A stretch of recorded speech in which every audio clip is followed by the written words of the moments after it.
The Red Devils smashed Barcelona 7-0 at home. Whoa. They beat Barnsley, not Barcelona, and it was in the Carabao Cup. Oh, but all my United friends have sent me WhatsApp saying they beat Barcelona. They sent like screenshots and everything. Definitely Burnley. Barnsley. Barnsley. Bugger. I mean, even Anthony scored. Oh, well, so much for that. Back to reality. Listen live and on demand. Welcome to Omnisport. The football season is now in full swing and the Champions League is entering a new dawn. But this new format, of course, has new games. It's adding more games to the calendar.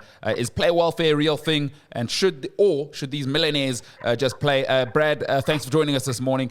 Brad, let's get straight to it. Are the players playing too many games now? Hello, boys and girls, first of all.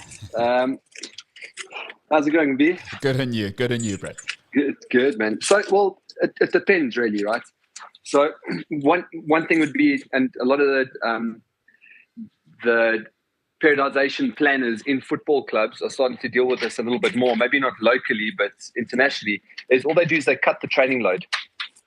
So the more games you play, you try and reduce the training load and you end up shifting a little bit more into tactical analysis and injury prevention. So one thing, yes, they are playing a hell of a lot of games, but in some cases, scientists are starting to mitigate that. And I guess then it goes to, is there actually a risk of more injuries, or are the players being slightly dramatic with the science getting better?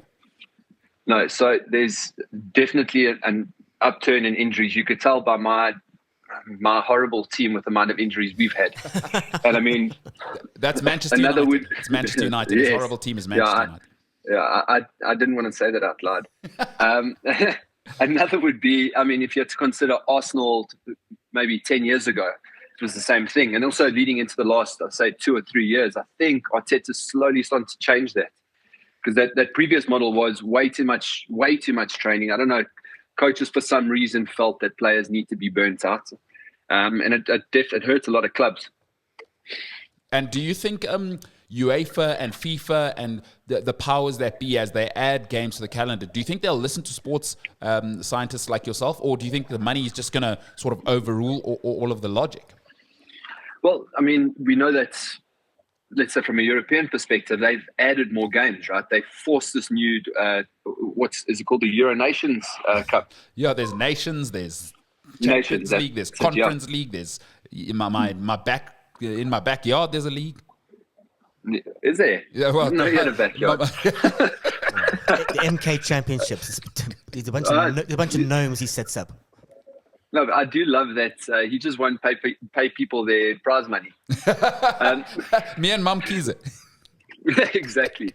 No, FIFA knows exactly. They know exactly what they're doing. They're trying to improve their viewership, like not actually considering that we don't care about international football as much what we once did, and club football sort of where it's at. So they've almost exhausted the model, and I'm pretty sure if we had to go and check the stats, I don't think their viewership would be what they'd like it to be. But they want the topic of conversation to continuously be football, and it's hurting players. I mean, you can't have a player playing anything but like a Messi or Ronaldo playing 60 to almost 70 games a season. It's madness. Complete madness. And that's just the club football, by the way. So as you said, there's the international stuff. They've added, obviously, that new World Club Cup will come in at the end of next year. Kevin De Bruyne has already been talking about how there will only be 25 games between the end of next season and the next Premier League season starting. So that's been pretty crazy. But Brad, I know I've only got 10 minutes with you, so I do want to get to your horrible team, Manchester United. Give us your thoughts on their give us your thoughts on their start to the season and Erik ten Hag's words of you need to be patient. Well, the other words are you just have to stick to the plan. I mean, no one knows what this plan is. And if you watch my precious team, there's almost no structure to their game, and also like, once someone's figured out their tactics, there's no second option. So I've been backing old Eric for a little while now, just hoping that things would change. I can't see a way forward other than the fact that for the first time in a long time, we've actually bought quite well. I mean, we've finally got some decent players in the mix. Yeah, I mean, versus sorry, no, continue, yeah? No, carry on. So you'd actually hope that Anthony and Casemiro get injured, wouldn't you? Well, yes, like badly injured, almost a Neymar injured, and I can name quite a few more players to the list. I mean, another would be old Daddy H, old Harry Maguire. He can't be a super sub. I mean, they're treating him like they treated Solskjaer in the 2000 friggin' Champions League. that can't be our go-to player. Yeah, that's a great point there. Yeah, so I do feel bad that, I mean, it started off with a couple of their new signings having a few niggles. But, I mean, this is why you should be paying the specialists a little bit more money. And it doesn't seem to be the case. Well, we can also get into what the issue is in professional football with specialists. I mean, we can get into that. Sports and exercise physiologist Brad Phillips joining us. For those who don't know, Brad played left back for Wits University many years in the academy and playing throughout professional football throughout the South African landscape. So this is somebody who knows what he's talking about, both as a sports scientist and as somebody who played at the top level for many years. Brad, your mate Luke Shaw at left back has missed over 65% of his games since joining Manchester United that he's been available for. It's incredible, and he played your position. So I mean, what is going on with that guy? Well, this falls as a part of the issue, right? I mean, when it comes down to specialists, right, guys who've done their masters and doctorates, you must look at the quality of their masters and their thesis. I mean, you'll have a guy who'll do a masters in ankle strapping, and its efficacy, and then bring his conclusion down to the fact that we can't necessarily say that it will work or it won't work, but yet that person gets their masters, and because they've got a masters, they end up working for a professional team somewhere instead of actually understanding holistically what actually happens with injuries and how to bring people back into the mix. The fact that Luke Shaw, and also there's another one that we haven't mentioned for a long time ago, named that Malaysia, he hasn't played for the last nearly 2.5 seasons. And that's off a knee injury, which I think was originally an ACL recon, which should have been between 9 and 12 months worth of rehab. But we're looking at nearly 24 months outside of football as a professional athlete who's only 25 or 26. So there's definitely something wrong in the mix. And I do think it's one of two things.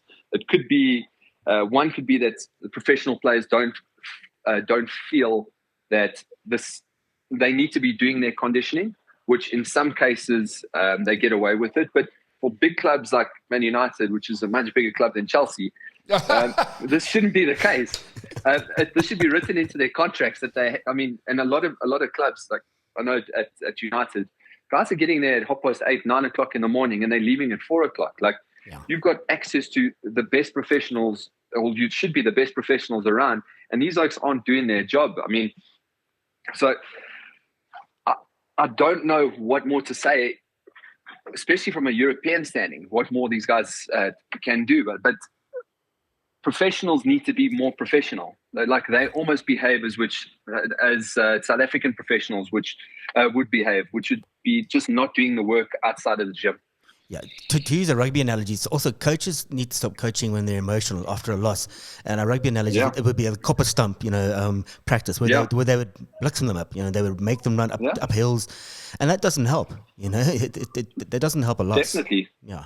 Well, I know from a South African standpoint, you've got quite a few coaches that are still coaching today for big clubs that they don't take anything that the medical team or the performance team have to say. They don't take it into heart. They'll literally go and they'll enforce their own conditioning programs that they learned when they were playing 30 years ago. That's completely disregarding whoever those professionals are. No, it's mad. It's because, or from a South African standpoint, we don't have any names in South Africa, right? We don't have any brands as footballers. Those guys are gone. I mean, Itumeleng Kuna is the last one now. But the rest of them, Teko Modise, all of those guys were proper name brands. But now from a South African standpoint, that doesn't exist. So all we do is we churn our players. So you'll get anything between 12 and 18 months out of a player who's maybe signed a 3-year deal. and then they just go and recruit someone from the academy because they're cheap.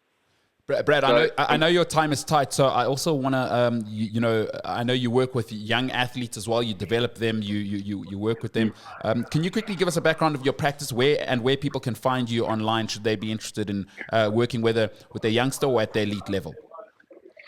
Okay, so my current practice is in Sandton, Johannesburg. It's in a centre called Central Square. We've got a medical centre called Sandton Central Health, and we're deeply affiliated with the gym Gold's Gym, which is where my current practice is. If anyone wants to get hold of me, literally just ask Mbulelo. He'll send you my number via WhatsApp. The nice thing is that you'll have his number, but I actually don't have a big online presence. I've got my Instagram page, and I've got my little booking link, but I don't actually run a website because the majority of my business is word of mouth from various professionals. So if anything, we can throw my handle into the mix, which would be Exercise Solutions S&C on Instagram. But that's about the only other place that people can get hold of me. Beautiful stuff. The good thing is that just means that I'm busy, right? Yeah. Hey, nothing wrong with that. Brad Phillips, former Wits University left back, sports and exercise physiologist. Brad, we'll definitely have you on as the season goes. Thanks so much for your time, bro. No problems. Thanks for having me. Cheers, guys. Ciao. All right, there we go. The exercise sort of science folks are saying it's teetering, right? And these old coaches don't take it as seriously. And that's a problem, especially in South Africa. We'll get into that on the other side a little bit more because the players are now starting to talk at the elite level. It is Omnisport Breakfast. Let's go. Streaming data free on the MTN network in South Africa. This is Omnisport. T's and C's apply.